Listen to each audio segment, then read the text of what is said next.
Hi, I'm Milbert Mariano, design professor and type enthusiast. Today, I'm going to show you how to create professional-looking layouts with quotes using hanging punctuation in Adobe InDesign CS6. This also works in previous versions of Adobe InDesign, and I would imagine in upcoming versions as well. First, what is hanging punctuation and why is it important?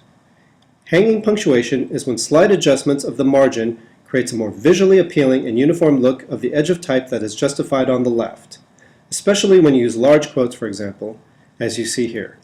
These quotation marks hang over the margin. When type and elements don't hang over the margin, it has the appearance that you didn't even take the time to set the type or lay it out. It could have just been done in a word processor and not a design program. It's very easy to create professional-looking layouts with hanging punctuation in InDesign. So I'm going to start from scratch. I'm going to create a new document and use my text tool to create a text box.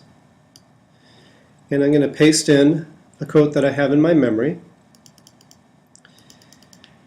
And then I'll change the size to something a bit larger and make this a bit smaller.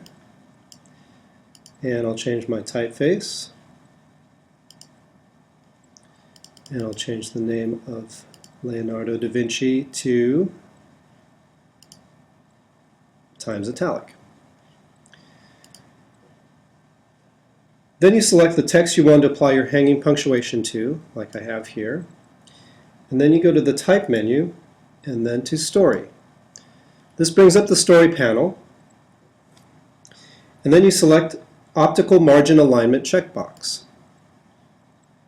This reflows the punctuation and even whatever serifs you may have that would help visually on left justified type. The rule of thumb is to set the overhang to the same size as your text. And since my text, or my larger text, was 48 points, I'm going to change that. And here I'll preview it.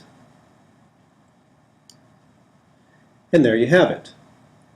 So I hope you've learned how easy it is to create professional-looking hanging punctuation in InDesign using the Story panel and selecting Optical Margin Alignment. This is Milbert Mariano, design professor and type enthusiast.